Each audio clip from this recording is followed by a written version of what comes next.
Muy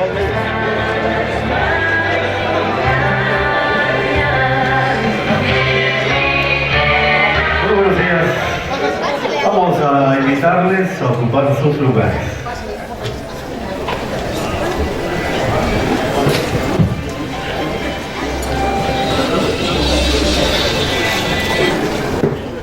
Muy buenos días, señoras y señores. Sean todos bienvenidos al ciclo de conferencias de actualización jurídica en conmemoración al Día del Abogado. Preside ese importante evento el gobernador constitucional del estado de Chiapas, Rutilio Escandón Cadena.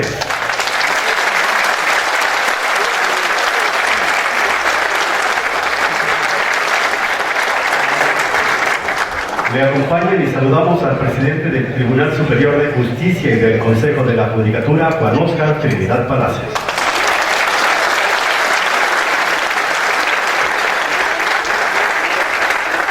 También está presente la presidenta del Honorable Congreso del Estado, la diputada Rosa Elizabeth Bonilla Hidalgo.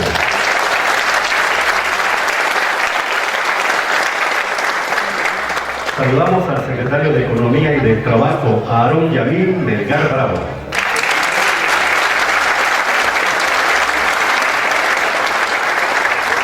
Saludamos al delegado de la Fiscalía General de la República en Chiapas, licenciado Alejandro Vila Chávez.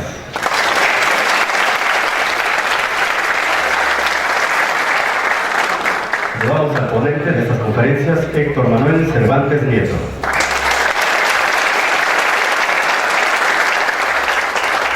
También está con nosotros el rector de la Universidad Autónoma de Chiapas, Carlos Natarín Nandayapa.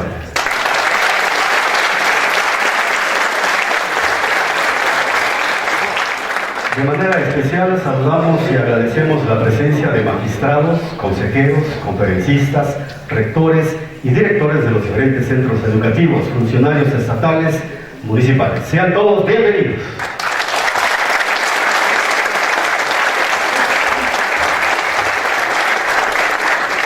Hace uso de la palabra el licenciado Juan Óscar Trinidad Palacios, magistrado presidente del Tribunal Superior de Justicia del Estado y del Consejo de la Judicatura.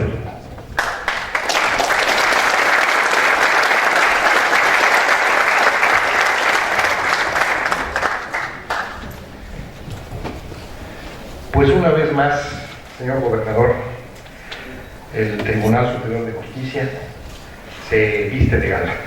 Gracias por su presencia el día de hoy. Es muy estimulante, muy significativo que esté usted en esta que consideramos que siempre usted ha considerado su casa. Aquí presumimos que el alma mater de nuestro gobernador es el Tribunal Superior de Justicia. Gracias, gobernador, por su presencia.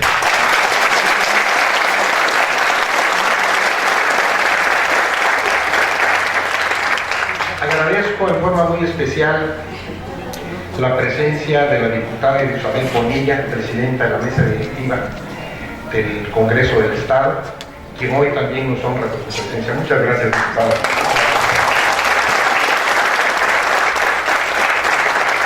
Y agradezco, para no omitir a nadie, la presencia de los integrantes del Presidium el día de hoy, a esta, pues para nosotros y creo yo para muchos abogados, para los magistrados, para los jueces, muy reconocida arranque, inauguración de este ciclo de conferencias que vamos a tener aquí en el seno del tribunal, en el marco, señor gobernador, del Día del Abogado, que creo yo que esto es lo que nos debe dejar.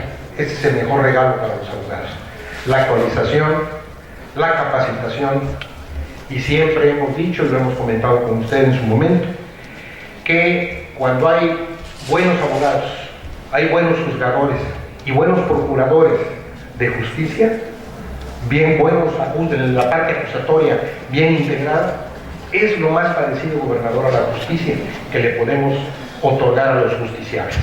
Es por eso que nos estimula mucho arrancar este ciclo de conferencias. Yo les quiero comentar que van a ser de aquí al 12 de julio, una serie de conferencias, y el día 12 de julio pues vamos a cerrar, gobernador, ojalá y nos logre acompañar, ojalá pudiera acompañarnos. Sé que se muere de ganas, pero es mucho el trabajo.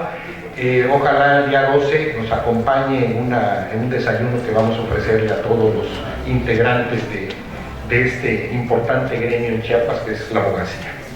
Yo quiero arrancar mi intervención diciéndoles y comentándoles algo que todos sabemos, todos vivimos y todos percibimos. Chiapas es un estado mucho más seguro. Chiapas es un estado que vive y que vive bien, un estado de derecho, que es un estado de derecho que se forja y se forma con voluntad política, con la concurrencia y el respeto de la colaboración de los diferentes poderes, de las autonomías, pero quien da la voluntad política, quien dice cómo se deben hacer las cosas, quien pone orden en un estado, es el gobernador del estado. Y así como a veces señalamos que hacemos malas cosas los que somos funcionarios públicos, así creo yo que le debemos reconocer todos los días al gobernador que tengamos la certidumbre de que si nuestros hijos se van a trabajar, si nuestros hijos se van a estudiar, tengamos la certeza, señor gobernador, que van a regresar. Muchas gracias por esa vivencia que tenemos todos los chiapanecos todos los días. Enhorabuena, señor gobernador.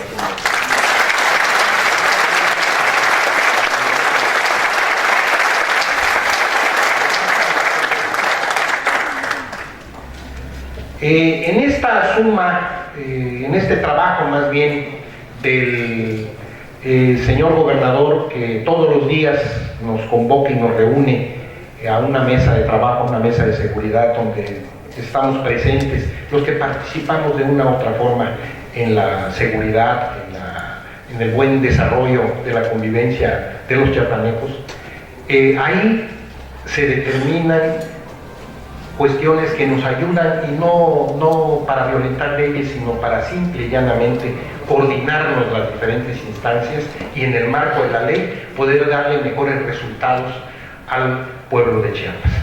Yo sería cuanto saludarles, agradecerles su presencia, pero yo más quisiera, se los digo honestamente, escuchar las palabras del señor gobernador, que seguramente nos brindará el día de hoy. Enhorabuena y muchas gracias.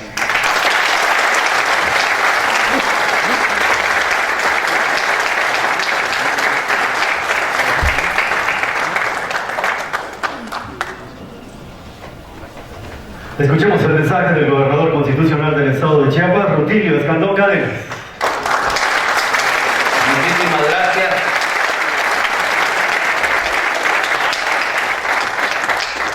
Me da mucho gusto saludarlas y saludarlos a todos. Quiero decirles que cuando vengo al Poder Judicial me siento aquí, en mi casa, como lo dijo el presidente.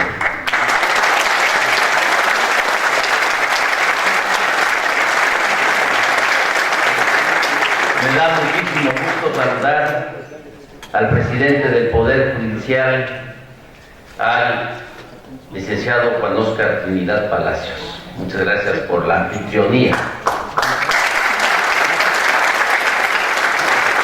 Saludar también a la presidenta del Honorable Congreso del Estado, a Rosa Elizabeth Bonilla Hidalgo. Gracias. Al secretario de Economía y del Trabajo, Aarón Yamil Melgar Bravo. Muchas gracias.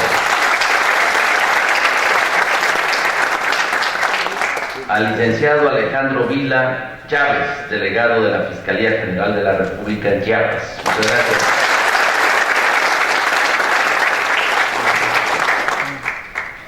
Al ponente Héctor Manuel Cervantes Nieto. Muchísimas gracias. Y al rector de nuestra máxima casa de estudios de nuestra gran Universidad Autónoma de Chiapas. Muchísimas gracias por estar aquí. Al licenciado Carlos Nazareno Mayapa.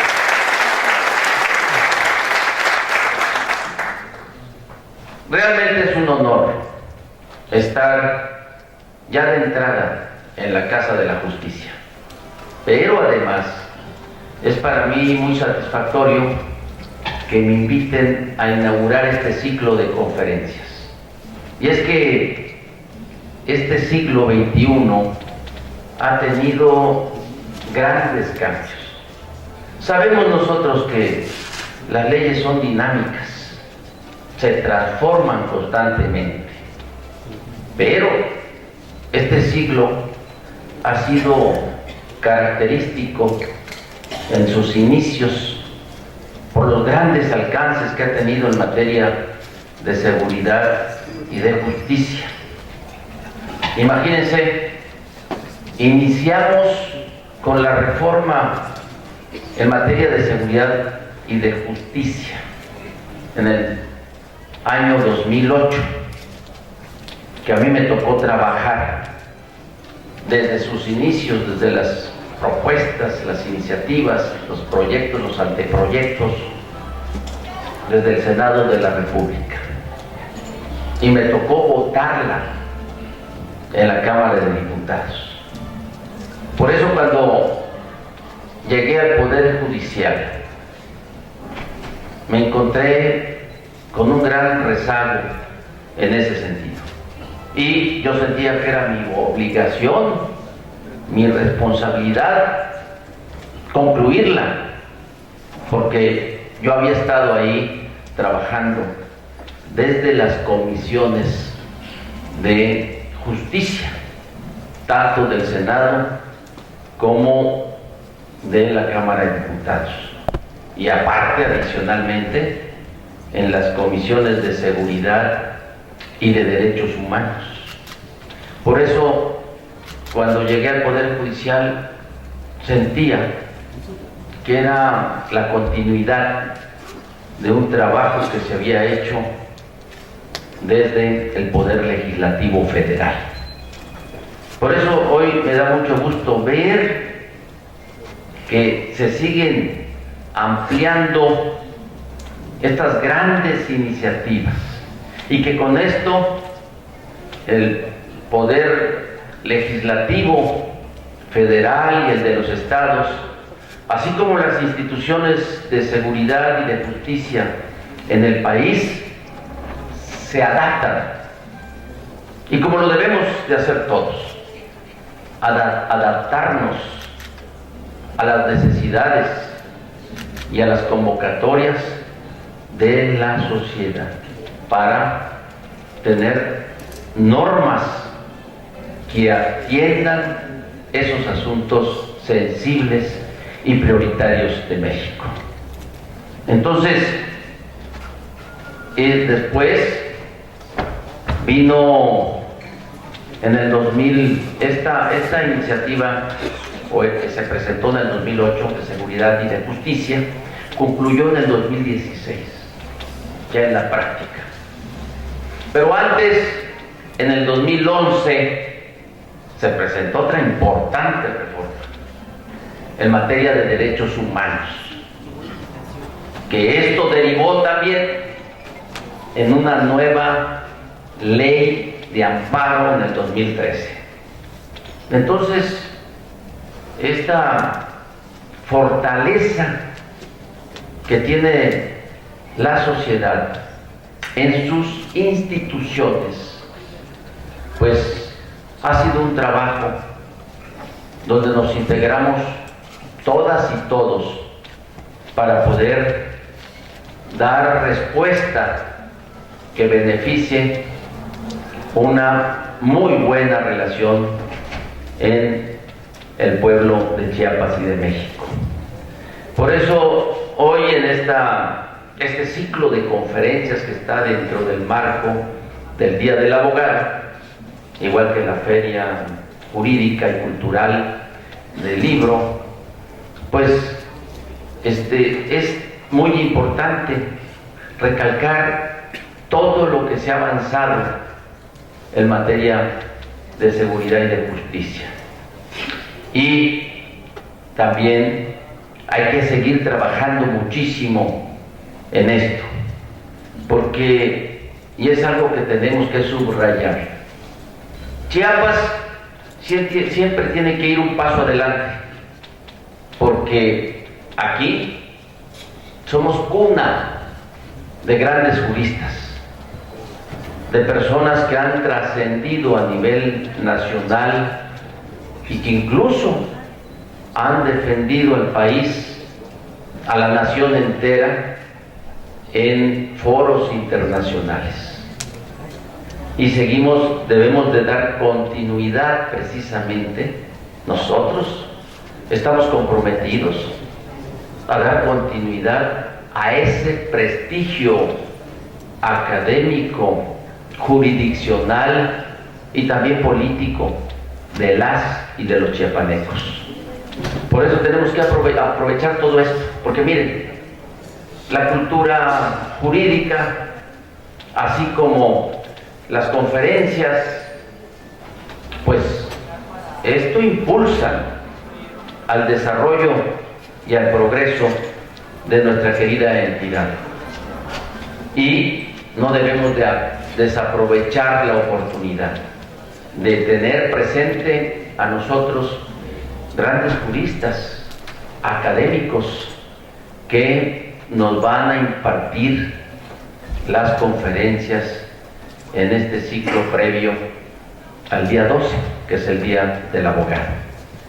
Como ya lo dijo aquí el presidente del Poder Judicial, y yo la verdad que agradezco muchísimo la anfitrionía de las personas, mujeres y hombres que trabajan en el Poder Judicial, pero tengan la seguridad de que va a haber, y ya lo hay, como debe de ser, un gran respeto a la autonomía de esta gran institución, porque de esa forma nos fortalecemos todos, porque estoy seguro que, y esto lo hago también con mucho respeto, que las juezas y jueces, magistradas y magistrados, y todos los colaboradores de esta gran institución van a seguir trabajando con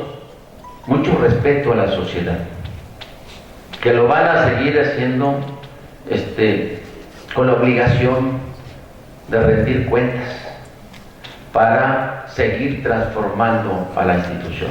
Y lo digo, y también los conmino con el debido respeto a la institución, a los trabajadores de la institución, que siempre hagamos un esfuerzo extra para poder impartir justicia de la forma más diáfana, más profunda, para poder atender el reclamo de los que acuden a solicitar el servicio de los órganos de justicia.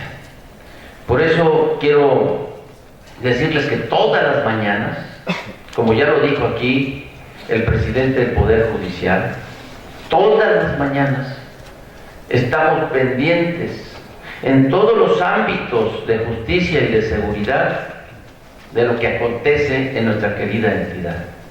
Y lo hacemos precisamente porque deseamos todos, como un solo frente, en un ánimo de colaboración y de coordinación,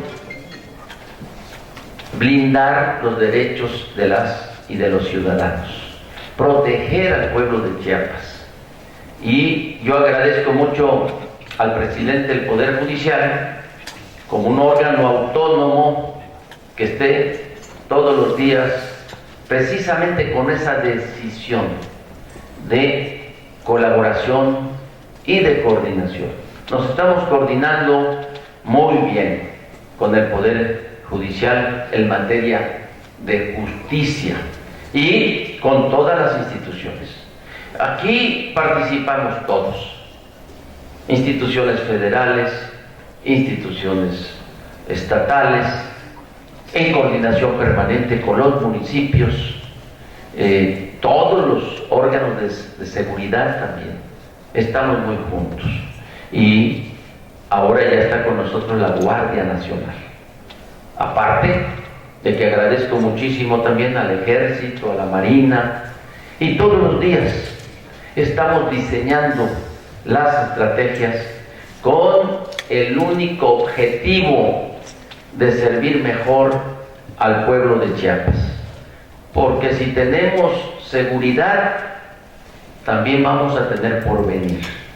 Porque si podemos proteger lo más importante de la sociedad, que es su integridad, pues también van a trabajar más con más libertad y va a haber ánimo para seguir invirtiendo en Chiapas. Quiero decirles que todo esto está dando resultado. Vamos bien. Estamos en los primeros lugares de más seguridad del país, en Chiapas.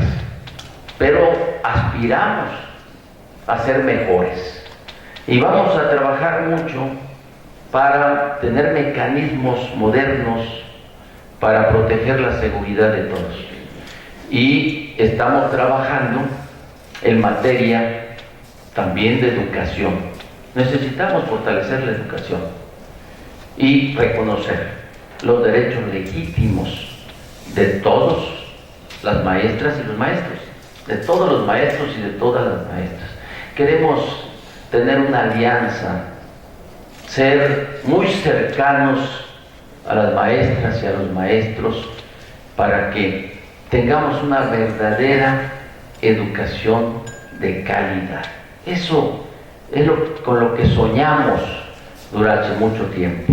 Y ahora que vino y que tuvimos el honor de que el presidente visitara a Chiapas, durante 3 días intensos recorrimos los hospitales rurales del Seguro Social. Estuvimos caminando en casi todas las regiones de Chiapas. Estuvimos en el Soconusco, estuvimos en la sierra, estuvimos en la selva, estuvimos en los Altos, estuvimos en Venustiano Carranza, estuvimos en todas partes viendo directamente cómo funcionan los hospitales rurales, qué necesidades hay. El presidente los caminó, no fue solamente a eventos, fue a ver cada una de las áreas de los hospitales. Y la buena noticia es que el proyecto, la propuesta del presidente es que tengamos salud universal gratuita. Eso es importantísimo porque todo ayuda. Ayuda a la seguridad, ayuda a la salud, la educación, el apoyo a los estudiantes, nuevas universidades, el apoyo a la ganadería, al campo. Todo sirve para tener una sociedad que pueda progresar más, y si eso sucede nos va bien a todas y a todos. Por eso estamos insistiendo mucho, primero en ayudar a los más débiles económicamente, a los que necesitan más, primero los pobres, para que en la sociedad mexicana y chiapaneca exista la igualdad. Eso es también a lo que aspiramos. Por eso hoy que estamos aquí, aprovechen muchísimos estos cursos, porque el conocimiento, la sabiduría, el que nos preparemos cada vez más, pues no hay duda que también fortalece a toda la sociedad, a todo el pueblo, y fortalece a las instituciones. Y eso lo deseamos con todo el corazón, que el pueblo pueda recuperar la confianza en sus instituciones. Por eso, amigas y amigos, de todo corazón, yo le pido, y como le digo, en el respeto al marco de su autonomía, que sé que lo van a seguir haciendo los jueces, los magistrados y todos los colaboradores, los actuarios, los secretarios, todos participamos desde el trabajo más humilde hasta el trabajo más alto. Que trabajemos con mucha responsabilidad, con compromiso, para que de todo corazón sigamos sirviendo al pueblo de Chiapas. Muchísimas gracias.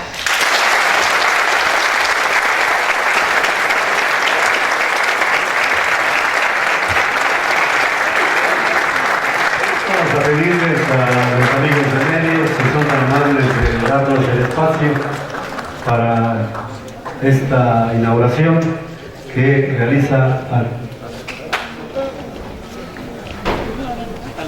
De esa forma agradecemos la presencia de cada uno de ustedes. Se despide el gobernador constitucional del estado de Chiapas, Rutilio Escandón Cadenas, y les invitamos a permanecer en sus lugares para recibir y dar inicio a este ciclo de conferencias de actualización jurídica. Fue considerada de los mejores espacios en materia laboral en 2019 por Editorial EA. Miembro activo de la Barra Mexicana, Colegio de Abogados, desde el año 1996, coordinador de la Comisión de Derecho del Trabajo y de la Seguridad Social de la Barra Mexicana, Colegio de Abogados, profesor de la Universidad Anáhuac de 1993 a 1994. También ha sido profesor de posgrado de la Universidad Panamericana. Así también ha sido profesor en el Instituto de Posgrado en Derecho en la Maestría de Derecho Laboral. Es autor de los libros Aspectos Prácticos del Contrato Individual de Trabajo, Análisis Integral y Comentarios Prácticos a las Reformas Laborales de 2012, así como de Análisis y Comentarios a la Reforma Laboral 2019. Con ustedes damos paso a la conferencia La Nueva Justicia Laboral en México con el licenciado Héctor Manuel Cervantes Díez.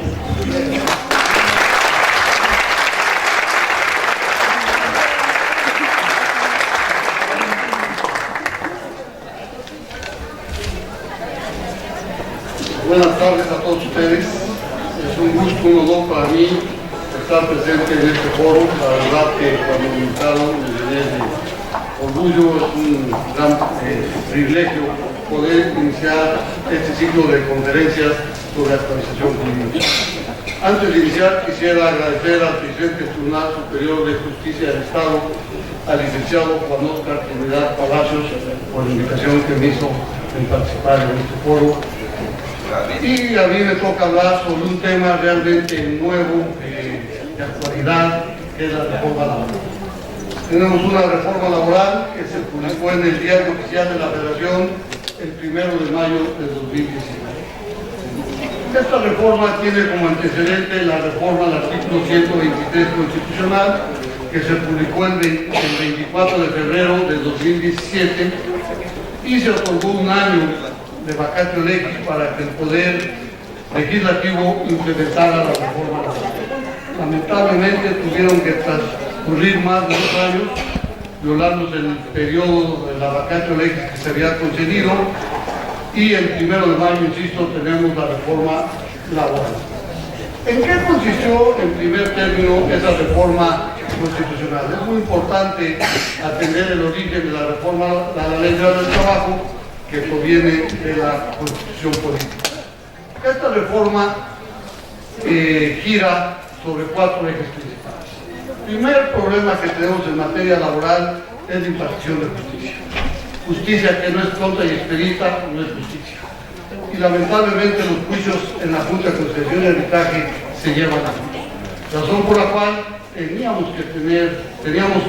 que hacer una reforma de forma. Ustedes recordarán que en noviembre de 2012 tuvimos una reforma laboral. 6 años y medio después viene otra reforma, porque la reforma que se implementó en 2012 lamentablemente no funcionó. Tenemos esta reforma que en materia de justicia, historia de la implementación de las juntas, quisieron establecer un procedimiento rápido, sin mayores complicaciones, sin mayores recursos, y fue a través de la conciliación y de un arbitraje.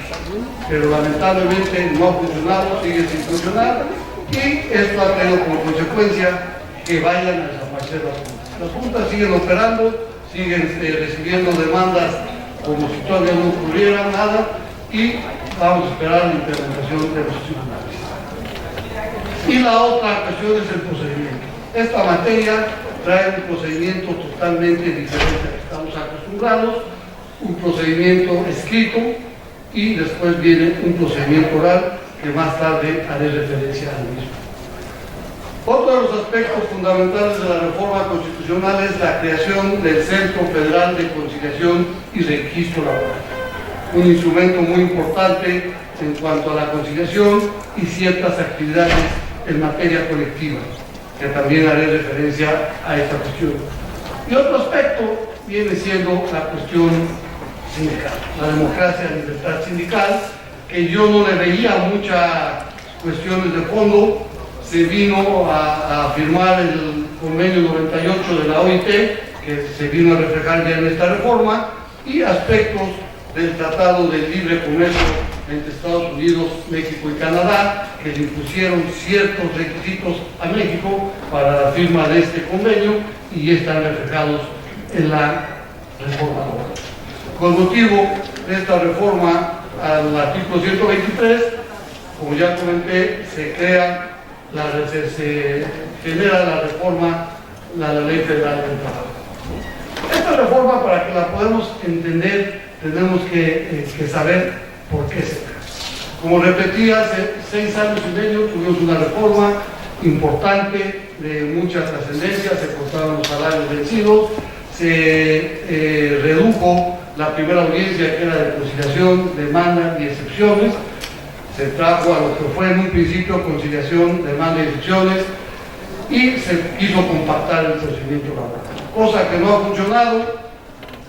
¿Y por qué no hay justicia laboral? ¿Cuál es el fondo de la problemática de la justicia laboral? Yo creo que se debe a 2 problemas muy grandes. Primero de ellos, que la justicia, la impartición del derecho laboral, lamentablemente gana quien más lucha. Me da pena decirlo en este foro, pero así es. Y para muestra un ejemplo, ¿dónde ocurren la mayoría de los disturbios? No sé si ustedes laboralistas sean meticulosos y dónde se ubican estos tipos. Sorprendentemente en la entrada y salida de la fuente de trabajo.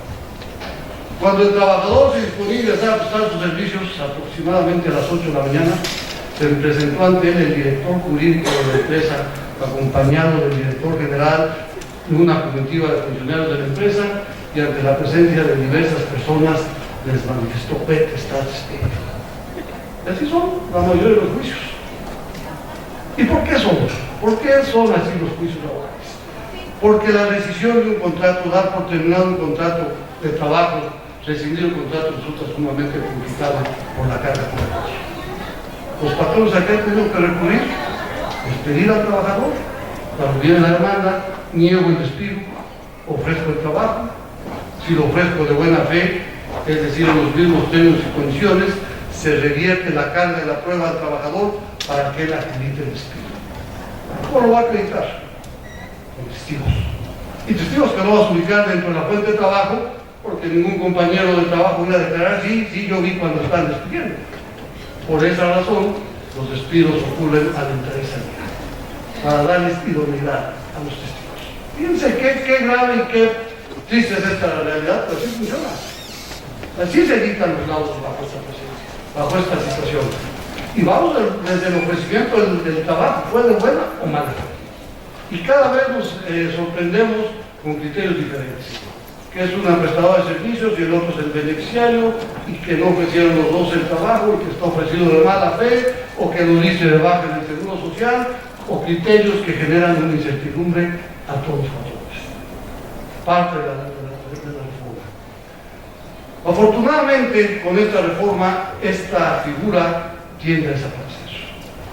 ¿Y por qué afortunadamente? Porque esto traía que se retrasara mucho el procedimiento laboral, porque un despido se llevaba a cabo la reinstalación y no era porque el patrón realmente quisiera al trabajador de fuente en el centro de trabajo, como defensa nada más. ¿Y qué generaba? Otra demanda. Y así nos llevamos demandas de un solo juicio: reinstalaciones, negativa de despido, ofrecimiento del trabajo, reinstalación y otra demanda. Y un conflicto generaba 4 o 5 demandas. Y por eso están las juntas inundadas de trabajo por juicios que no tienen razón de ser. Para mí, un aspecto muy importante de la reforma laboral, y que no se ha hablado mucho de esto en la reforma, es la reforma al artículo 184 de la Ley Federal del Trabajo. ¿Qué establece el artículo 184? El artículo 184 establece las cargas de la carga. Y la fracción sexta establece la obligación del patrón de acreditar la entrega de la resolución. Ahora, ¿qué viene a ser? Para mí, un aspecto importantísimo de la reforma laboral. El ofrecimiento del trabajo no revierte la carga laboral. Con esto se tiende a terminar con esa figura tan utilizada como defensa. Si te ofrezco el trabajo, se lo ofreces de buena fe, ya no va a revertir la carga laboral. Ahora, ¿cuál va a ser la consecuencia? El siguiente párrafo establece que la negativa lisa y llana del despido implica que el patrón tendrá que acreditar su dicho. ¿Qué quiere decir esto? El patrón no despidió al trabajador. Es un problema para los patrones. ¿Qué van a hacer cuando un trabajador simple y sencillamente se debe presentar a laborar? ¿Cuál va a ser su defensa? Ya no va a poder ofrecer el trabajo, no va a revertir la carga de la prueba. ¿Qué tendrá que acreditar? Que no lo despidió. Esto implica un hecho negativo. Y acreditar un hecho negativo es imposible. Entonces tendrá que acreditar cuál fue la causa que dio origen a que se dejara de presentar a laborar. Abandono de empleo, inexistencia de despido, renuncia, rescisión. Creo que esta figura, esta reforma del artículo 184, que poco se ha hablado, ha sido acertada para terminar con la problemática de la negativa del despido y ofrecimiento de trabajo, que genera muchos juicios y trabajo necesario. El patrón ahora tendrá que estar muy alerta para poderse defender ante estas situaciones. Porque imagínense, existe un trabajador que se deja de presentar el viernes y a los 4 meses está notificando la demanda. ¿Cuál va a ser la defensa en este caso del patrón? No te despedí. Que sería lo lógico, eso dio lugar a la figura del ofrecimiento del trabajo. No te despedí, está tu trabajo. Lo ofrezco con los mismos términos y condiciones, acredita tú que fuiste despedido. Ahora será el patrón el que tenga que acreditar que él no lo despidió. Cuestión complicada. Entonces, una sugerencia a los empresarios, patrones, que tengan mucho cuidado en cuanto a la terminación de las relaciones de trabajo, porque si no van a tener un problema muy grave. Cuando un trabajador se diga despedido, van a hacer su defensa. Sugerencia que impliquen, estén al pendiente y ya sea que lleven a cabo una rescisión. ¿Por qué no llevamos las rescisiones? ¿Por qué no recibimos un contrato? Por lo complicado que a veces es. Pero ahora sí, con esta incertidumbre que va a haber de que el patrón tendrá que acreditar su dicho en cuanto que no despidió al trabajador, sí tiene que establecer una política de terminación de las relaciones de trabajo.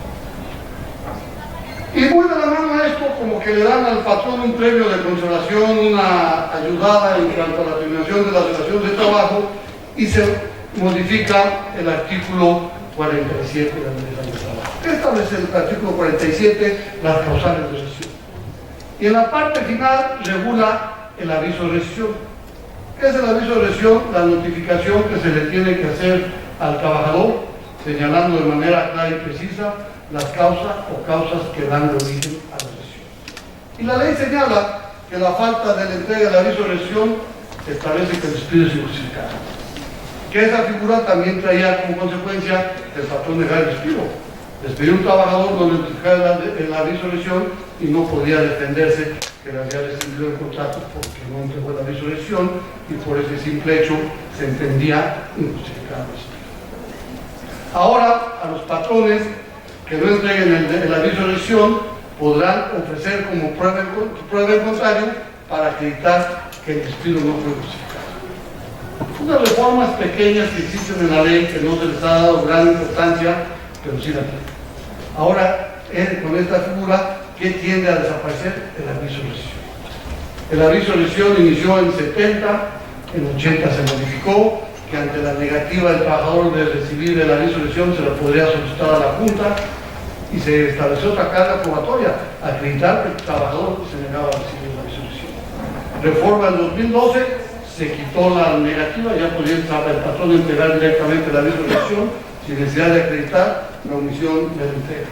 Y ahora prácticamente desaparece porque si no entrego el aviso de rescisión, yo puedo acreditar con prueba en contrario que el despido fue justificado. Creo que en buena medida ahí lo que podría tener algún problema es la prescripción. ¿Cuándo tuve conocimiento? ¿Cuándo me rescindiste el contrato? Dentro del mes que te establece la ley, lo va a hacer valer hasta la fecha en que recibiste la demanda o cuando se dice despido.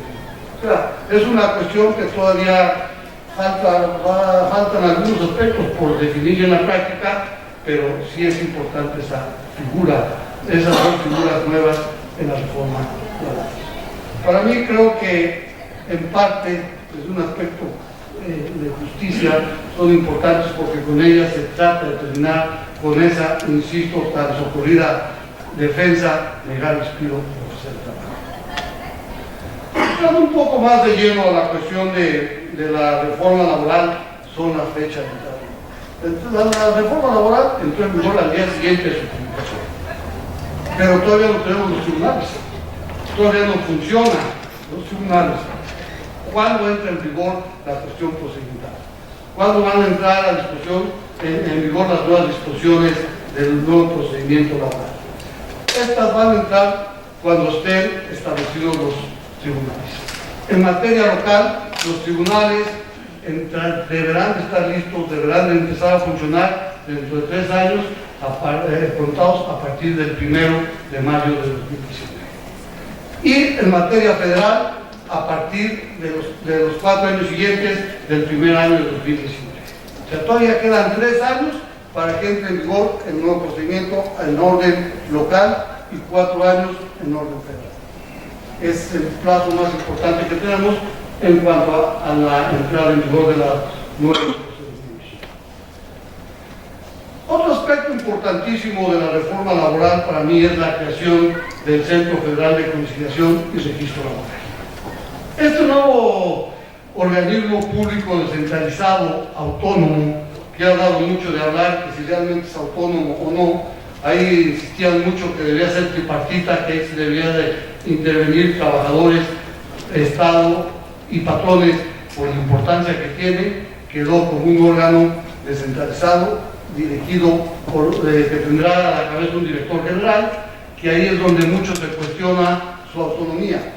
¿Por qué? Porque este nuevo funcionario va a ser propuesto por el Poder Ejecutivo. Entonces ya hay cierto compromiso del funcionario, de este nuevo funcionario, con el Poder Ejecutivo, que fue el que lo siguió. Va a ser ratificado por el Senado. No va a ser una designación directa, pero tendrá que ser ratificado por el Senado, pero considero que ya hay algún enlace con el Poder Ejecutivo. Este nuevo tribunal, como mencioné, va a tener 2 funciones muy importantes. La de conciliación. Para que un trabajador pueda demandar, necesitará primeramente agotar una conciliación ante este tribunal en materia federal. Y en materia local, como serían las empresas de materia local, tendrían de los centros regionales de conciliación. Esto quiere decir que además del centro federal, cada estado tendrá que constituir sus propios órganos de conciliación que se encarguen de llevar a cabo este procedimiento previo de conciliación. ¿En qué consiste este procedimiento? El trabajador, para que pueda presentar su demanda ante las juntas de conciliación y arbitraje, tendrá que acudir a este centro y solicitar una audiencia de conciliación. Podrá ser notificada por el propio trabajador o a través de medios electrónicos, y se llevará a cabo una audiencia conciliatoria en la cual, si no concurre el trabajador, se archivará el asunto y no se otorgará el certificado de no conciliación y no podrá presentar su demanda. Si no concurre la empresa, se le impondrá una multa y se le expedirá al trabajador su certificado de no conciliación, con el cual podrá recurrir a los tribunales a presentar su demanda. Sin ese certificado no se le va a dar entrada. O bien pueden llegar a un arreglo conciliatorio, celebrar las bases, como se hacen actualmente en la Junta de Conciliación y Arbitraje, celebran su convenio, sujeto a pago, se paga y se archiva el asunto. Si no se paga, si no se cumplimenta, ¿cuál va a ser la consecuencia? Que el trabajador puede solicitar al tribunal la ejecución de ese convenio. En virtud de que no se pagó en tiempo, no se cubrió, se le va a solicitar al tribunal que sea exigible esa obligación. En cuanto a prescripción, con este procedimiento, al momento de presentar la solicitud de conciliación, se suspende el término de 2 meses que tiene el trabajador para demandar. Y se reanuda a partir del día siguiente en que se le expida la constancia de no conciliación o se archiva el asunto por no haber acudido al trabajador.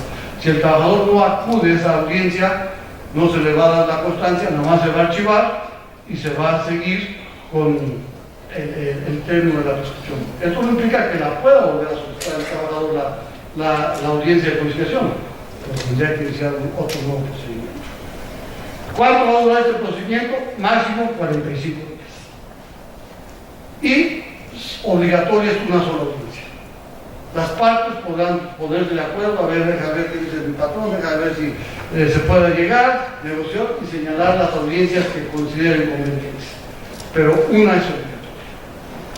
Para mí, este centro de conciliación no debió de haber quedado en un órgano de la administración, del Poder Ejecutivo. Debería haber sido para mí dentro del mismo poder, dentro de los mismos tribunales. Va a haber mucha más agilidad. Aquí te das el certificado, vas, presentas la demanda y demás. Si fuera ante los tribunales sería más rápido el procedimiento. No tendrías que ir tus certificados, vas, presentas tu demanda, te citan una audiencia, que incluso fuera en el mismo juzgado donde se iba a llevar a cabo el procedimiento. ¿Quién sería el más interesado en que llegara un arreglo? ¿El propio tribunal? Un juicio menos, un arreglo, menos trabajo, se termina la carga. El tribunal, el centro, no hay arreglo, pasa al tribunal y es carga de los jueces. Además se cumpliría con un principio muy importante del derecho. El derecho a la estar cerca inmediatez, exactamente. Ese es el principio importante. Podrían conocer más a fondo. Uno sabe cuando el trabajador dice, yo ganaba 10,000 pesos. Debemos saber cuánto realmente es el horario. O el trabajador niega el horario. O sea, ese principio sería muy útil para realmente impartir justicia. Lamentablemente quedó dentro de este centro federal y será el encargado de impartir o de llevar a cabo este trámite previo a entrar al procedimiento. Ahorita vamos a mencionar cuáles son otras funciones de este Centro Federal de Conciliación y Registro Laboral, pero ya que estamos en procedimiento, haré referencia al nuevo procedimiento ante las juntas de conciliación del Estado. Este procedimiento va a iniciar con la demanda que se va a presentar. A la demanda se le van a tener que acompañar carta poder en su caso, el certificado de no conciliación y una nueva novedad muy importante en el procedimiento, las pruebas. Ya se van a ofrecer pruebas desde la presentación de la demanda. Un supuesto que le da cierta ventaja al patrón, considero yo, porque muchas veces no conocíamos cuáles podrían ser las pruebas que tenía el trabajador y establecer nuestra demanda. Ahora, con las pruebas que se ofrecen desde la demanda, ya el patrón sabrá cuáles son las armas, cuál es la estrategia del trabajador y plantear su defensa de una forma más segura. Una vez presentada la demanda, se le correrá vista a la parte demandada para que en el término de 15 días produzca su contestación de demanda. También tendrá que ser por escrito, en la cual deberá acreditar su personalidad y también tendrá que ofrecer las pruebas y objetar las pruebas de la parte actora. Ahí mismo en esa misma contestación tiene 15 días hábiles para presentar su contestación de demanda, objetar pruebas y a su vez con la contestación de la demanda y las pruebas se le vuelve a dar vista a la parte actora para que esta parte objete pruebas y formule la réplica. Y en su caso formule la réplica y después se le volverá a dar parte o vista a la parte demandada para que en el término de 5 días haga su contrarréplica. Esa es la parte escrita del nuevo procedimiento laboral. Presenta la demanda, se corre traslado a la parte demandada, contesta la demanda, objeta pruebas, ofrece pruebas o también puede reconvenir en su caso a la parte actora. Y después se le da vista a la parte actora para que haga su réplica y por último se le da vista a la parte demandada con la réplica para que haga la contrarréplica y ahí termina la parte oral. Después vamos, a la parte escrita, después pasamos a la parte oral. Dentro de los 10 días siguientes se señalará una audiencia de preliminar. Esta audiencia, ¿qué objeto va a tener? Depurar el procedimiento. Se van a establecer cuáles son los hechos controvertidos, se van a admitir las pruebas ofrecidas por las partes, se va a tramitar el único recurso que se puede establecer, que es el de consideración, y se va a quedar fijada la noticia en esta parte.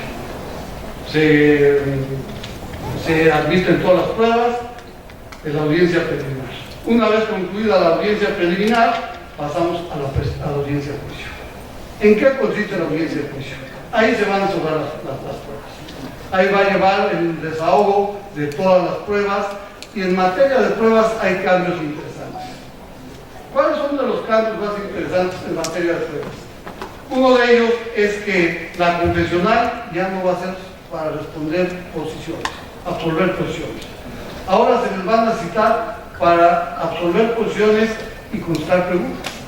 Ya el interrogatorio va a ser más abierto, ya no se van a formular posiciones, ya va a ser libre el interrogatorio que se va a hacer en la prueba confesional. Ahora, muchas veces citan a los directivos de las empresas a absolver posiciones, a contestar preguntas, como va a ser un nuevo procedimiento, y tendrán que ser presentados por sus propios apoderados.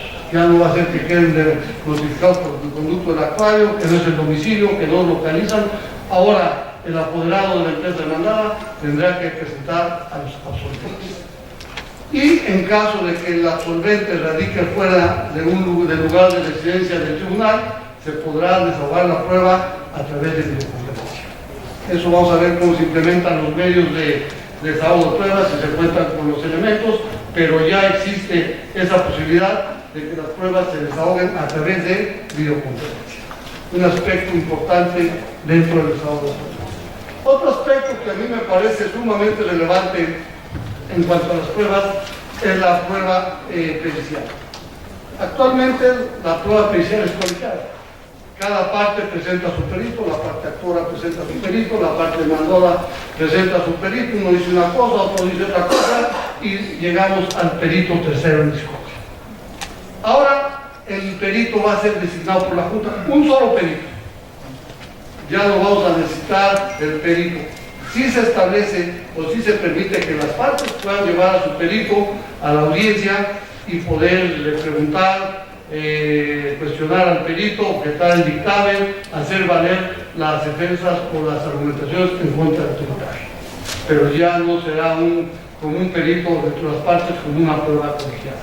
Será para restarle el valor a la pericial o darle su favor, dependiendo cuál sea el enfoque de la prueba, y ya el presidente tomará en cuenta la conclusión del dictamen del perito, tomando en cuenta también en consideración los argumentos de los exponentes por las partes.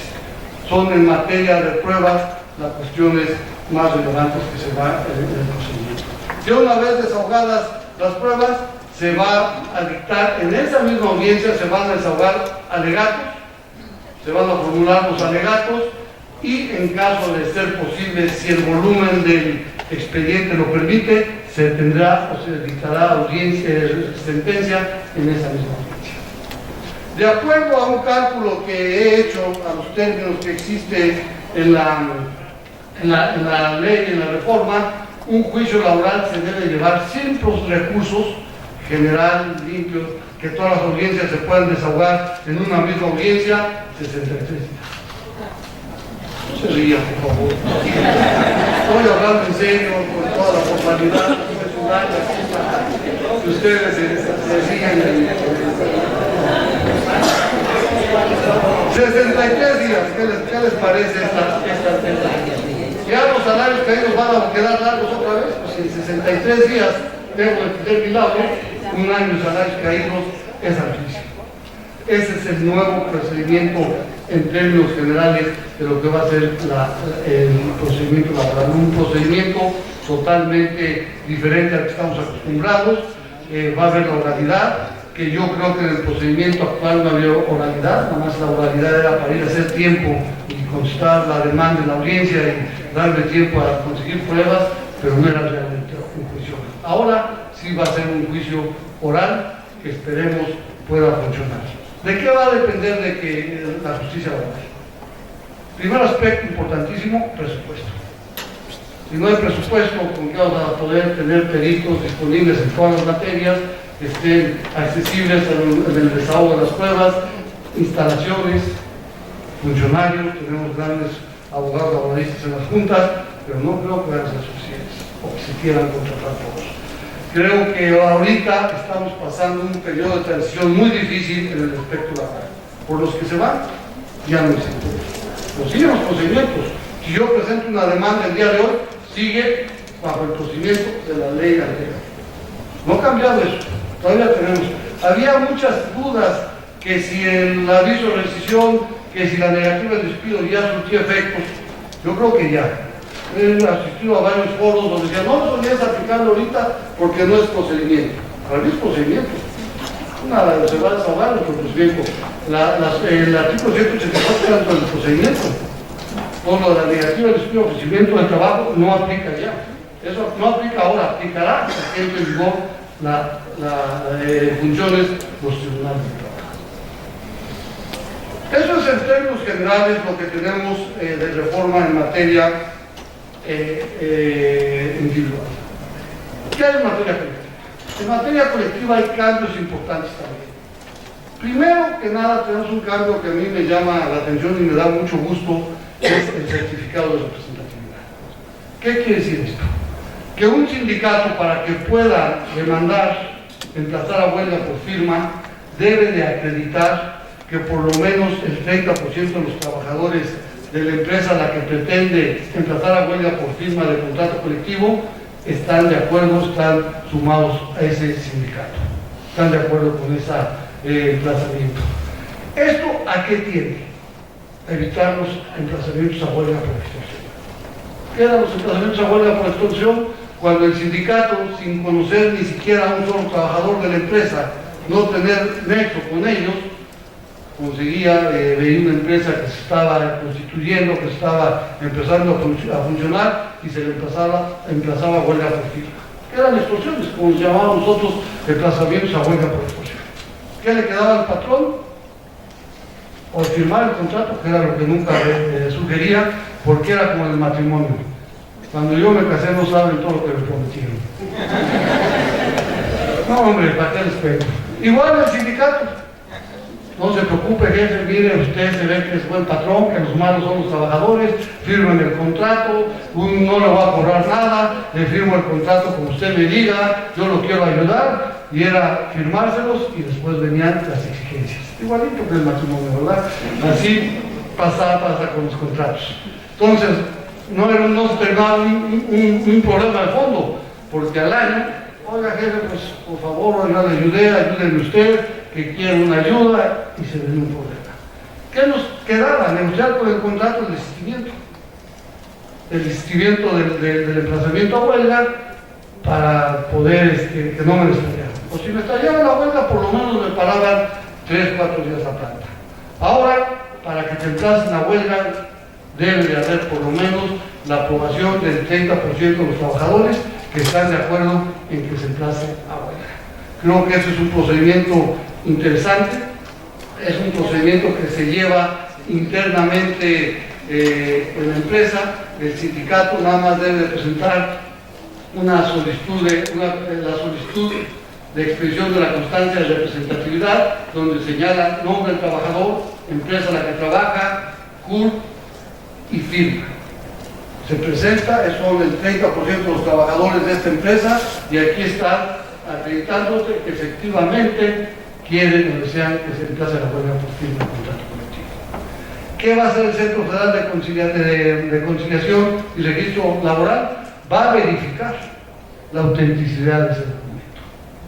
Aquí lo sorprendente es que no va a ser a través de una prueba de recuento de votos. Yo, sindicato, voy a presentar mi lista con los nombres, con los datos que les acabo de mencionar, y el Centro de Registro Laboral va a verificar que los datos sean correctos. El problema es cómo va a verificar. A lo mejor puede verificar que los trabajadores que aparecen en la lista sí son empleados de ese patrón, pero que la firma sea el trabajador. ¿Cómo se va a poder constatar que es real la información que está diciendo? Yo creo que va a ser un problema poder, ¿cómo van a las firmas? ¿Quién las va a objetar? ¿Cómo vas a saber si las firmas que aparecen en la solicitud del certificado de constancia de representatividad efectivamente son los trabajadores? La ley es muy vaga en ese sentido. Nada más establece que recabará la información de las autoridades correspondientes a fin de determinar la validez de la solicitud. Ahí vamos a tener algunos problemas serios en cuanto a la validez, la autenticidad de la información y sobre todo del contenido de las mismas.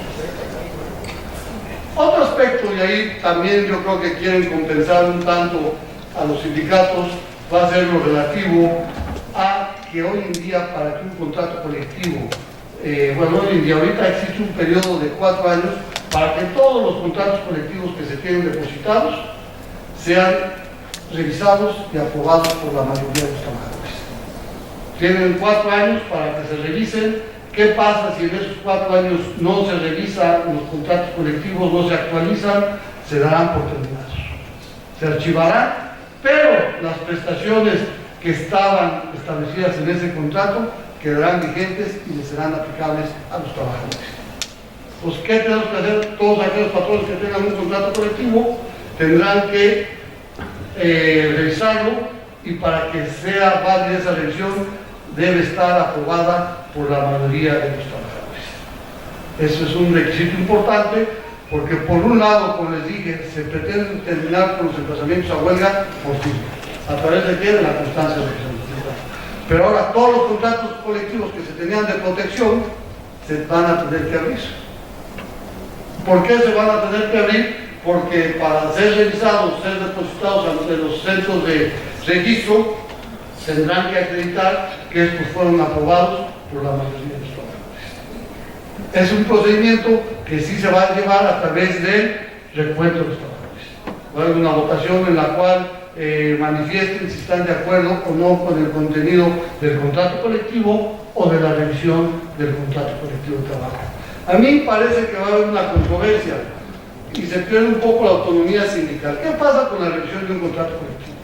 Se designa una base a una comisión revisora.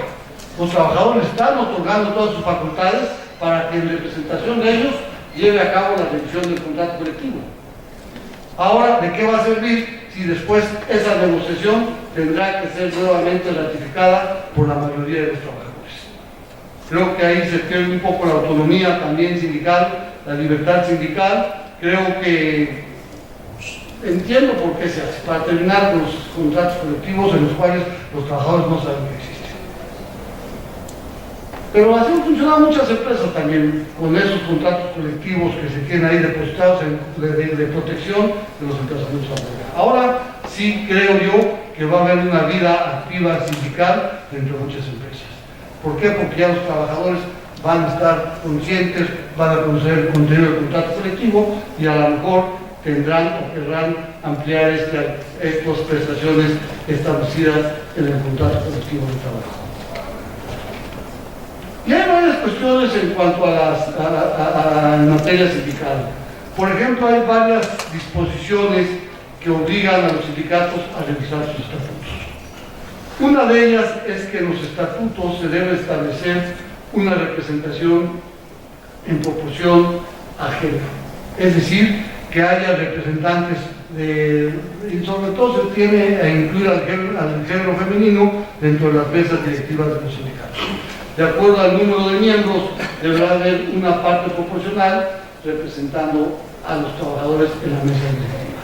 Si se pretende incluir ya más a la mujer, porque casi todas las mesas directivas, todos los sindicatos están conformados por hombres, y ahora va a ser la representación en forma proporcional al número de trabajadoras que hay en el sindicato, deberá de haber así número de representantes en la mesa directiva. Creo que esa es una situación importante en materia de cuestión de género, que da lugar a la representación, a la participación de la mujer. Otro aspecto es el relativo, eso viene tanto en la cuestión de estatutos, pero bueno, basta hacer referencia a los estatutos. Otro importante en materia de estatutos es que ya se pretende terminar la vida de líderes sindicales perfectos, que duran años y años en el poder, se quedan ahí y es difícil removerlos. Ahora, todos los estatutos tienen que establecer de manera no concreta, pero sí establecer algún mecanismo para que haya democracia y reelección en las mesas directivas de los sindicatos. O por lo menos tratar que los sindicatos, los líderes sindicales, no sean perfectos. Que haya reelección, que haya renovación en la mesa directiva, y esas disposiciones deben estar establecidas dentro de los estatutos del sindicato. Son disposiciones nuevas que los sindicatos deberán de agregar a sus estatutos y tendrán un año para hacer esas modificaciones y presentarlas. Todavía se va a presentar ante la Junta de Conciliación y Arbitraje para después remitirlas a los centros federales. Pero ya se va viendo ahí de poco en poco el avance de esta reforma laboral. Otro aspecto importante, no sé si ya se los toque, es relativo a la cuota sindical. Ahora los trabajadores se pueden negar a pagar la cuota sindical. Fíjense qué problema hay ahí entre los sindicatos. Tienes estatutos, una de las cuestiones relativas a los estatutos es el pago y forma de la cuota sindical. Ahora, con la reforma laboral, expresamente el artículo 110, fracción sexta, se reforma, se modifica y establece que será potestativo de los trabajadores pagar las cuotas sindicales. Eso creo que puede generar un problema en los sindicatos.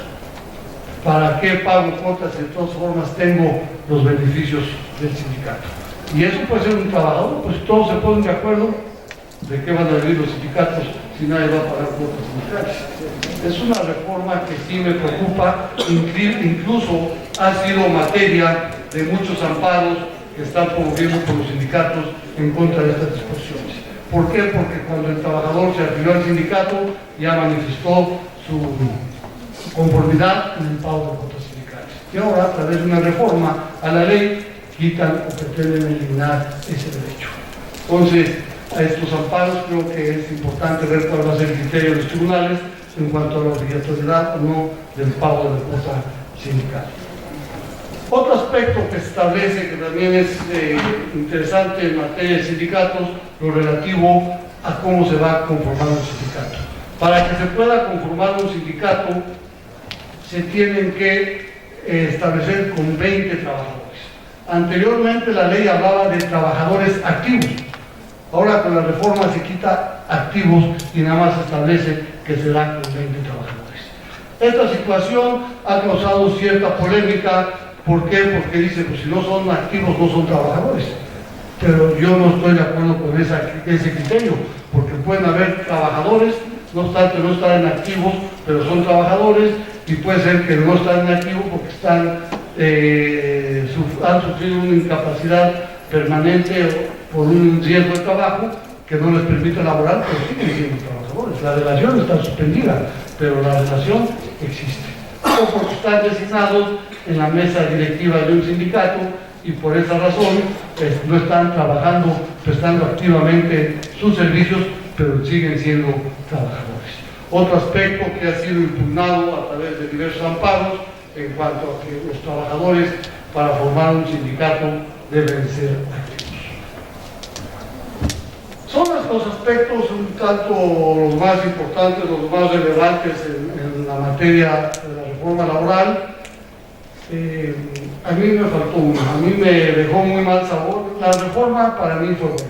Realmente creo que sí va a haber un cambio importante en materia laboral.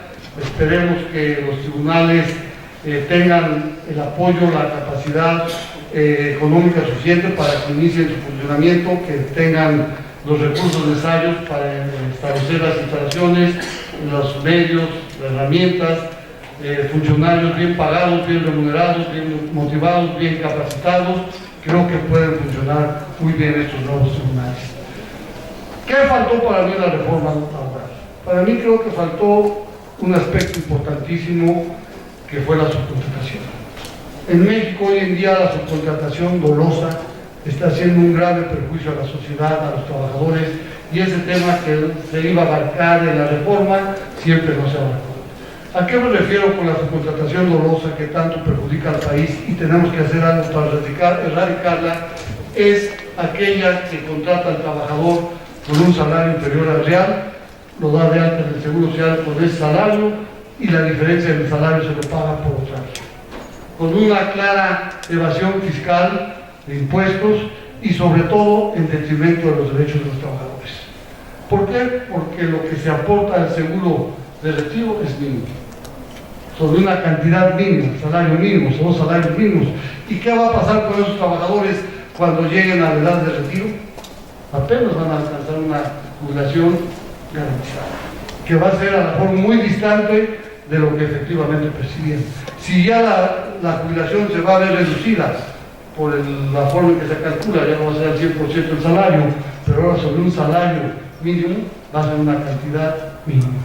Esa figura creo que es importantísima que se regule. Se está hablando bastante que iniciando el periodo de sesiones de la Cámara del Poder Judicial, del Poder Legislativo, perdón, se va a abarcar ese tema de la subcontratación, que creo que merece una revisión urgente por el bien del país, por el bien de los trabajadores. De ahí en fuera, creo que la reforma laboral, insisto, es bastante buena, su implementación, vamos a ver cómo se da, tiene varios periodos de inicio de vigencia, pero considero que en el tiempo vamos a salir ganando todos los mexicanos con esta reforma laboral. Tendremos que estudiar, tendremos que prepararnos para afrontar los nuevos procedimientos, pero en general va a ser una reforma positiva. Otro aspecto que me llama la atención en la reforma es una cuestión de derecho procesal sustantivo en las allanamientos. Nunca habíamos tenido regulado en forma clara y precisa el allanamiento. En la reforma del 2012 se estableció el allanamiento, pero no se estableció cuál era el mecanismo para llevar a cabo un allanamiento. Ahora con la reforma sí se establece de forma clara cómo un patrón se puede allanar a una demanda. ¿Y cuál será el procedimiento? Este procedimiento está establecido en el artículo 49, que establece en qué casos el patrón se puede negar a instalar a un trabajador. Trabajadores de confianza, eventuales, con una antigüedad menor a un año, trabajadores del hogar, que no son domésticos, y trabajadores que se haga imposible la consolidación de una relación laboral. Ante si la demanda o simplemente que el patrón quiere dar por terminada la relación de trabajo con uno de estos empleados, puede ir, presentar ante el tribunal el pago de la indemnización y prestaciones, los 3 meses, aquí sí entrarían los 20 días por año porque ya no se tendría el derecho a la restauración, la prima de antigüedad, los salarios vencidos y las partes proporcionales. Con esa consignación que haga el patrón a la Junta notificará al trabajador y puede pasar dos cosas. Si el trabajador considera que no se ubica en alguno de esos supuestos, podrá decir no lo acepto porque yo tengo derecho a restaurar y te voy a mandar la restauración. Si se acredita esa situación, la cantidad dispuesta será consignada, se estará o se dispondrá para el pago de la sentencia. No se le devolverá al patrón. Si la cantidad, si el trabajador es sujeto al allanamiento, si se determina que no está bien calculada la cantidad, única y exclusivamente se va a condenar a las diferencias, ya no al total. Esto es una gran seguridad que les da también a los patrones, porque muchas veces ya no querían un patrón, a un trabajador, querían liquidarlo, pagar su indemnización, pero no había un procedimiento seguro establecido en la ley, que les pudiera dar la seguridad de que lo que estaban haciendo no iba a generar más salarios.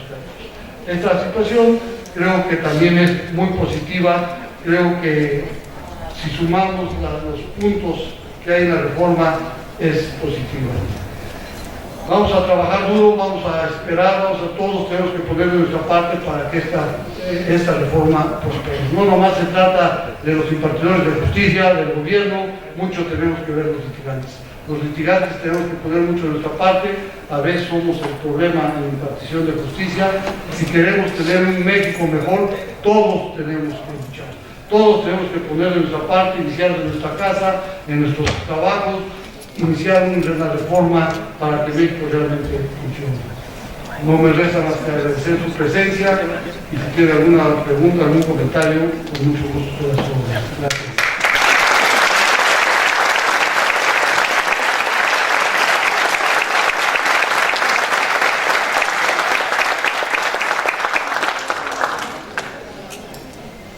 Sí, con mucho gusto. Tiene un micrófono por allá para o alguien que nos pueda ayudar con las preguntas o a ver si se escucha.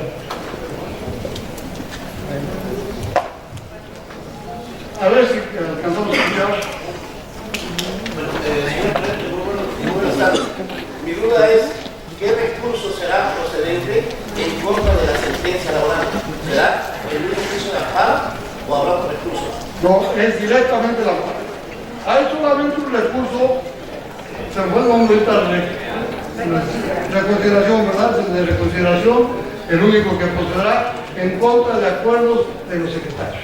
Nada más, sigue prevaleciendo un procedimiento sin mayores recursos y en contra de las sentencias que van a ser sentencias, el único medio de defensa que es el amparo.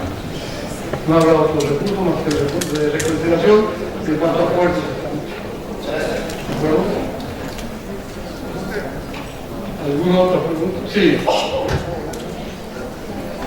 En el procedimiento inicial de conciliación se requiere, para poder hacer una buena conciliación, tener conocimiento del litigio, porque de lo contrario no va a ser más que una simulación o un procedimiento que no va a tener ningún resultado. Tenemos, por ejemplo, los conciliadores no pueden participar porque pues adelantaría su criterio y el conciliador tiene que saber todo para que pueda conciliar. De lo contrario, la conciliación resultaría pues inoficiosa. ¿Por qué? Porque no tendría el resultado deseado. Y además debería también haberse previsto que no solamente una multa, sino la obligatoriedad de participar plenamente en el tema, en el caso de los patrones y también trabajadores. Porque atrás de cada trabajador, atrás de cada patrón, siempre habrá un abogado. Y a nosotros nos echa la culpa de que no se concilie o que no se llegue un arreglo. Lo que pasa es que vamos en los juicios penales orales, que cuando se inicia el trámite de la conciliación en la Fiscalía del Estado, pues no se permite la entrada de abogado, porque se supone que nosotros vamos a iniciar el tema. Cuando en el fondo somos también auxiliares en la administración de justicia, como usted lo ha señalado, que es necesario que los abogados participen. Pero me queda esa duda de la participación, y por esa razón quizás el legislador optó porque esa dependencia dependa del Ejecutivo y no propiamente del órgano jurisdiccional, precisamente para que pueda emitir un criterio y que todo lo que se concilie pues no se va a poder tomar en cuenta en el juicio, porque de lo contrario ahí se desnudan todas las cartas. Entonces no existe esa protección, o cuál sería la opinión suya. Estoy de acuerdo con usted en lo que ha comentado. Efectivamente, como lo menciona, todo lo manejado, todo lo manifestado, todo lo negociado en la etapa conciliatoria ante el centro de conciliación no será o no podrá ser materia. No podrá ser ofrecido, el trabajador reconoció eso, nada, eso queda en la etapa conciliatoria. Desde luego los conciliadores, para que realmente haya una buena conciliación, deben ser gente muy preparada, gente que sepa, conozca derecho laboral, alcance, incluso riesgos de los juicios, dar una propuesta bien estructurada, bien elaborada, con conocimiento de causa, y no como muchas veces ocurre en la Procuraduría, son 45 días porque es la mitad. Tenga uno una decisión plenamente comprobada. Si quieres llegar a una negociación, te exigen los 45 días. Ahí debería entrar mucho también el sentido común. Y una cosa importante en la conciliación, las partes podrán ir acompañadas de una persona de su confianza. No será acompañada de un abogado porque no es ningún procedimiento, por eso se le llama de una persona de su confianza que las asesora. Yo creo que ahí debería ser la conciliación patrón y trabajador. Pero el problema es que el patrón puede ser representado por un abogado. Y si no tiene un abogado, el trabajador se quedaría de cierta forma en un estado de indefensión. Pero sí creo que debe de funcionar y hacerla funcionar bien esta institución, centros de conciliación, para que realmente opere y baje la carga laboral. Yo muchas veces a los clientes les digo, le llegó el citatorio de la Procuraduría, trata de resolver, que no corra el que a veces me impide la negociación es la propia Procuraduría cuando a fuerza me pide como arreglo 45 días, cuando realmente hay una causa de generación de negociación. Esa sería la consideración. Muchas gracias. Carlos Martín. Sobre esta reforma del procedimiento comunal, ¿qué opina usted sobre lo que es la figura de la recomendación? Ahí se habla de la recomendación, un procedimiento civil, que propiamente en la actualidad el juicio ordinario laboral nos habla de etapas pues muy distintas a lo que indican las juntas de conciliación arbitraria, tienen que resolver en este procedimiento de un tribunal competente. Nos habla de muchas figuras, ¿no? En 4 artículos, que son 17, porque acostumbran a la lista de trabajo poner de A, B, C, El TRI, el 4. y se van, son 1010 artículos. Pues en esta de la recomendación, pues es algo también que novedosamente estamos encontrando para este procedimiento. Ahora el patrón demandado reconvenir actor que ha demandado la convencionista de tener 15 días para registrar. O sea, se me vienen a la mente muchas cuestiones en las cuales pueden surgir una contrademanda. Tengo el momento de poder, no te pude rescindir el tiempo, pero en este momento te contrademando. Me robaste, no pude rescindir, pude hacer el procedimiento, no lo hice. ¿Qué opina usted sobre esta figura? Mira, Carlos, la reconvención está también actualmente prevista en la ley. Está prevista la reconvención y a veces no son perfectos porque desde un punto estrictamente jurídico y hay una laguna, ¿cuánto es lo máximo que le puedes descontar al trabajador por concepto de salarios? Un mes de salarios. Aquí cabría que si te debe el trabajador por 100,000 pesos puedo reconvenir, porque podrían poner como tope, yo no tengo responsabilidad a su mes. Es una cuestión que hay que ver el monto y hasta dónde procede la reconvención. Y es una figura que a veces no es lo suficientemente eficaz. A mí me ha tocado que trabajadores se llevan a la reconvención. Y para recuperarlo, es un te manda la restauración. Pues ahí te lo consignan ante la Junta para reconvenirlo. Luego se va hasta la resolución final y hasta cuándo puede recuperar la trabajo. Y mientras siguen disfrutando de la trabajo. Yo creo que la reconvención es más vale hacerla, si te debes trabajar por otra vía, pero también se puede decir, pues tuviste que hacer la vía de reconvención y no por la vía civil. O sea, es una figura que está en la ley del trabajo, pero también tiene muchos limitantes, sigue estando regulada en la reforma, pero sí el monto, hasta qué tanto puedes reconvenir, porque diciendo bien fracción privada dice asume el salario, no te puedo poner concepción, sí te debo 1,000,000 de pesos, pero tú no puedes requerir los de 110, un salario. Creo que debió haber sido más amplia, como el allanamiento, establecer, o dejar la cantidad libre, lo que sea.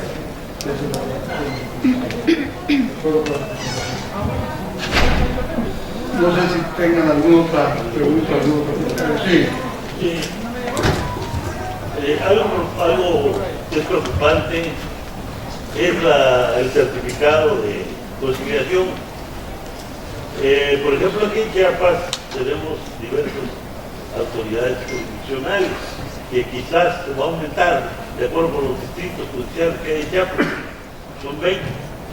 Entonces debería haber en cada lugar una oficina de conciliación, porque no va a ocurrir Si se pone una sola oficina, va a pasar lo que pasa en muchas dependencias, que solamente hay una oficina donde se acuerdan 6 o 7 semanas de tiempo para acordar la entrada de una semana y para darle fecha.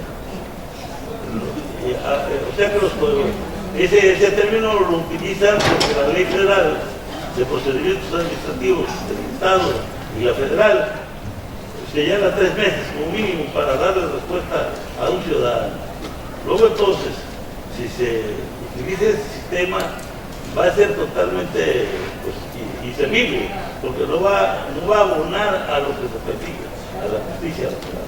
¿Qué opina usted al respecto? Bueno, ahí la cuestión es que la propia ley otorga a cada entidad federativa la facultad de que ellos decidan en qué términos se van a utilizar. ¿Cuántos centros de conciliación van a haber? Como puede suceder actualmente con las juntas especiales. Hay diferentes juntas especiales en diversos municipios. Igual aquí van a haber, se pueden implementar 5 o 6 centros de conciliación para que abarcan cierto territorio y no se tenga que centralizar la impartición de justicia. Igual pueden haber tribunales en la capital del estado y en los municipios o lugares más importantes o que más necesidad pudieran tener esos lugares de impartición de justicia. Creo que eso se va a replicar. Juntas especiales hay aquí y hay en algunos otros municipios. Así se va a replicar con los centros de conciliación y los tribunales en diversos estados estratégicos que cada gobierno de cada estado va a decidir con plena autonomía dónde se pueden implementar para tratar de agilizar la impartición de la justicia. No va a estar centralizado, sino va a estar dividido. Igual los centros de conciliación que pueden haber los que cada estado tiene. Otro tema importante es, por ejemplo, lo relacionado a las cartas de denuncia, que la ley señala que les obliga a los trabajadores que cuando salgan a trabajar de una vez presentan firmas con renuncia en blanco para que ellos lo puedan llenar. Sin embargo, la ley ofrece un procedimiento de que habrá que registrar esta como una medida preventiva, digamos, para que el trabajador esté protegido cuando llegue el momento de la audiencia, pueda invocar ese registro de que le hicieron firmar la renuncia al momento que empezó a trabajar, para efecto de que restarle validez a esa prueba. Indudablemente dice el tema, pero se va a llevar a cabo un registro, va a haber una oficina como el registro público de la propiedad, como alguna dependencia que va a llevar ese trabajo, o lo va a llevar la Junta, o más bien los juzgados de juicios morales, o de juicios laborales, o quién va a ser el encargado de ese tema que la Ley Federal de Trabajo, la nueva reforma, prevé esa posibilidad. Bueno, la ley se escuchó mucho que se iba a implementar una reforma que iban a establecerse un registro para las denuncias, hojas firmadas en blanco en contra de los trabajadores. La reforma no regula ni prevé nada de eso. Lo único que prevé la reforma es el artículo 48, si no mal recuerdo, una serie de conductas llevadas tanto por los litigantes, representantes de los patrones o los funcionarios de la Junta que serán sancionados. Esta sanción va de 100 a 1000 veces, 1000 unidades de medicina, 1000 UMAS. Y hay dos acciones. Una, obligar a los trabajadores a firmar documentos que puedan ser utilizados como renuncia. Pero lo único que prevé es una sanción económica o las firmas en hojas en blanco, que lo que trae es la sanción de 100 a 1000 unidades de medición independientemente que esto pueda constituir la comisión de un delito. Es lo único que hace referencia a la reforma en cuanto a las denuncias en blanco. Y por eso empecé la plática diciendo que el derecho laboral a veces son muchas mentiras. ¿Cuántos trabajadores para que entren a trabajar les exigen que firmen 2 anexos, 3 hojas en blanco, 4 denuncias? ¿Y dónde está la justicia? Entonces, ese es el problema de fondo. Con la reforma ahorita lo único que se atacó en cuanto a las hojas en blanco denuncias fue esa sanción. No hubo el registro del que comenta que sí se tuvo la idea de implementarlo, pero no llevamos. Sí. Perfecto. En la nueva reforma laboral incluye un tema de desaparición forzada en la parte de la relación trabajador-patrón. ¿De una parte de qué todo? El tema de la desaparición forzada, de los famosos levantones, y de alguna manera en la reforma están mencionando y reconocen esa parte en cuanto a la relación laboral. Bueno, eso también está bien regulado por la ley del Seguro Social. Hay una relación que en caso de riesgo de trabajo o por riesgo de trabajo de desaparición forzada, el trabajador tendrá derecho, cuando el trabajador, los beneficiarios, una vez cumplidos los requisitos de ley, tendrán derecho a una indemnización como si se tratara la muerte del trabajador, o una pensión derivada de la ley del Seguro Social en compensación de la pensión. Y está regulado, pero eso fue antes de la reforma laboral, del 1 de mayo. Eso fue una reforma anterior que previó esa figura, la desaparición forzada con motivo del desempeño del trabajo. Que ese era un requisito, que fue un riesgo de trabajo. O sea, en ejercicio con motivo del trabajo, si ocurrió una desaparición forzada, los beneficiarios tendrían derecho a una indemnización siempre y cuando se hayan cumplido los requisitos de ley. Cuestión también importante que vamos avanzando ya del 1 de mayo a la fecha. Ya tenemos otras dos reformas a la Ley Federal del Trabajo. Una en cuanto a los permisos para madres que tengan hijos con padecimientos de cáncer. Se va a dar una licencia, un permiso, y recientemente acaba de salir la reforma en cuanto a los trabajadores del hogar. ¿Cuáles son las condiciones que se van a regular? La relación de trabajo con los trabajadores al hogar. El derecho laboral ha sido muy activo, hay mucha materia que regular todavía, pero una que me preocupa son las hojas de trabajo. Ese es un problema, y la otra la de la subcontratación. Problemas que se tendrán que atender, espero, en el próximo periodo de sesiones del Poder Legislativo. ¿Alguna otra pregunta? Sí. A mí me parece magnífica la idea de que una vez desarrollada la audiencia de pruebas, inmediatamente se dicte la sentencia, pero en cuanto a las pruebas, es decir, hay una disposición para que los tribunales no tarden tanto en emitir sus acuerdos. Bueno, ahí supuestamente en la audiencia preliminar se tendrá todo listo, todo preparado para el desahogo de las pruebas testimoniales, confesionales. Ahora, salvo que necesiten llevarse a cabo del centro del tribunal, o sea, por exhorto, que incluso los exhortos ya podrán desahogarse también por conferencia, tanto la confesional como la testimonial. La idea es de que en una sola audiencia se desahoguen las pruebas, se dé término para formular alegatos, y una vez formulados los alegatos, se dicte la sentencia. Si de acuerdo al cúmulo o al tamaño del expediente el juez considera que necesita más tiempo para estudiar el expediente, se le dará, no recuerdo si son 2 o 5 días con exactitud, el término para que dicte la sentencia. Va a ser, no como ahora que presentas una promoción, ahí se les pasa. La última que presenté todavía tenía cabello, ya no la cuenta. Imagínate. Sí.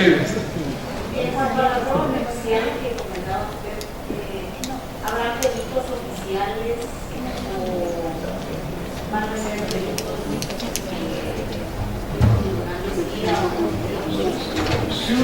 Si vemos el decreto que se reforma la Ley Federal del Trabajo, es un decreto que incluye muchas disposiciones. Y una de las disposiciones es relativa a los peritos, que son peritos que serán designados por el Tribunal Superior de Justicia, que tendrá su base de peritos, y a ellos recurrirán los tribunales para la designación de los mismos y puedan rendir los dictámenes correspondientes. Espero que funcionen. Hoy en día en la Junta de Conciliación y Arbitraje, en las pruebas electrónicas, ya el perito es designado por la Junta. Y es un solo perito, ya está funcionando hoy en día. Y la verdad que para mí no me ha gustado mucho la forma de funcionar, porque va a depender de una sola persona, la decisión del juicio.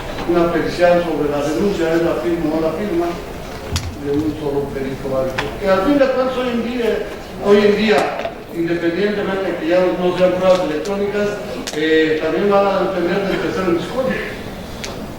Va a ser aunque el presidente de la Junta también tiene la facultad de fundamentar y motivar la valoración que le dé esa pericial y restarle valor y separarse de ella. Pero sí va a depender de una sola persona y un solo perito ese dictamen que se dé, que podría trascender el juicio. ¿De acuerdo? ¿Algún otro comentario, algún otro pregunta? Nada. Bueno, pues sí, con mucho gusto. ¿Qué pasará con los otros actores? ¿Mandé? ¿Qué pasará con los otros actores? Bueno, en materia de outsourcing, déjeme comentarle, en el artículo 12, que regula la renuncia de derechos, las disposiciones de la Ley Federal del Trabajo son orden público, y se agregan dos fracciones, la 13 y la 14, que establece que toda aquella contratación que vaya enfocada a evadir una relación laboral será nula. Que eso va de alguna forma enfocado a la sustitución. Y la nulidad, ¿qué efectos nos podría llevar a cabo? Considero yo que su nulidad sería por efectos fiscales. Si es nula la contratación, cualquier pago de impuestos o que se haya hecho derivada de esa figura no se tendrá como, la deducibilidad que se pudiera hacer. Yo pagué honorarios o algún honorario por la subcontratación, al ser nula, también ese pago no sería sujeto de deducibilidad de impuestos porque la figura que está pagando es nula. Es lo único que se tiene ahorita en materia de subcontratación, esa reforma del artículo 5, y se agregó esta 12 dándole la nulidad a cualquier contratación que pretende evadir o desvirtuar una relación. Pero sí se tiene que implementar esa reforma tratando de acabar plenamente con esa forma de contratación, que es, insisto, sumamente dañina. Yo veía más dañina y más urgente la reforma en materia de subcontratación que libertad sindical. En 2012 se modificó bastante la cuestión sindicatos. Ahora yo creo que le tocaba a la cuestión de subcontratación. Esperemos que en breve tiempo se dé esa reforma. ¿Sí? Sí, con mucho gusto. Muy buenas tardes. ¿Las procuradurías de la defensa del trabajo cómo quedarían? ¿Se van a funcionar? Bueno, ahorita van a seguir funcionando. Ahorita siguen funcionando, van a seguir operando. La función conciliatoria ahora la va a tener en los centros de conciliación. Serían esa situación. No recuerdo, soy honesto, si desaparecen con motivo de la reforma. No recuerdo, creo que no se derogan los artículos, podría estar funcionando. Pero la función conciliadora va a ser ante estos centros. Incluso si quieres llevar a ratificar un convenio, tendrá que ser ante estos centros. Antes tú llevabas un convenio a ratificar ante la Junta, decías a la Junta, ahora no va a ser al tribunal, el patrón y el trabajador pueden acudir directamente a esos centros, obtener una cita y llevar a cabo una audiencia conciliatoria y ratificar ahí tu convenio. Creo que la tendencia es que desaparecen, no habría razón de ser de tener las dos instancias conciliatorias. Ahora la Procuraduría sí debe de existir como una instancia que va a apoyar o asesorar al trabajador y no llevar aspectos conciliatorios, nada más como representante de los trabajadores. Para ese efecto considero que sí debe de subsistir esta instancia basada en eso. ¿De acuerdo? ¿Algún otro comentario? Yo sí tengo uno. ¿Qué tal?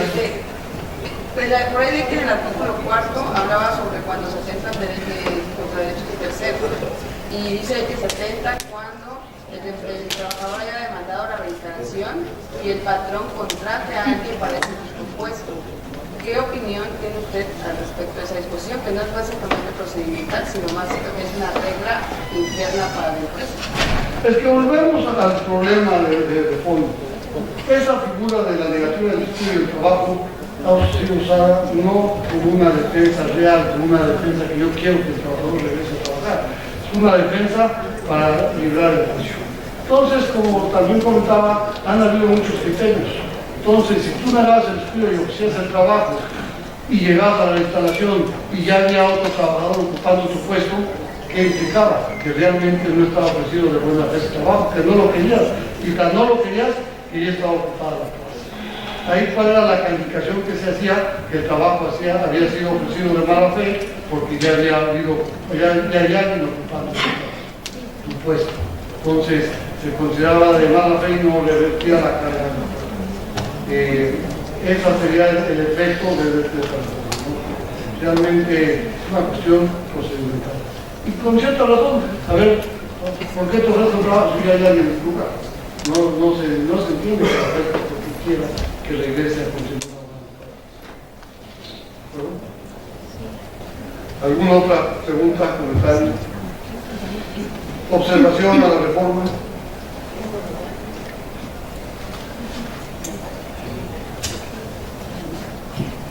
Bueno, pues si no hay comentarios, no me resta más que agradecerles a la atención que me están llevando también en la sala de audiencias allá abajo a los señores magistrados de este tribunal por su participación vía remota. A las de ustedes también agradezco mucho su presencia, su participación y muchas gracias y quedo a sus órdenes. Que tengan...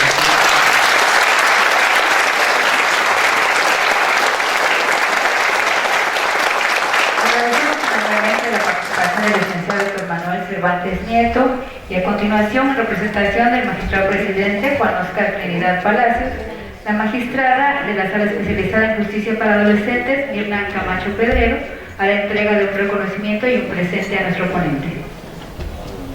Muchas gracias, licenciado Héctor Manuel Cervantes Nieto, muchísimas gracias por su presencia, sus conocimientos, experiencia compartidas en este foro.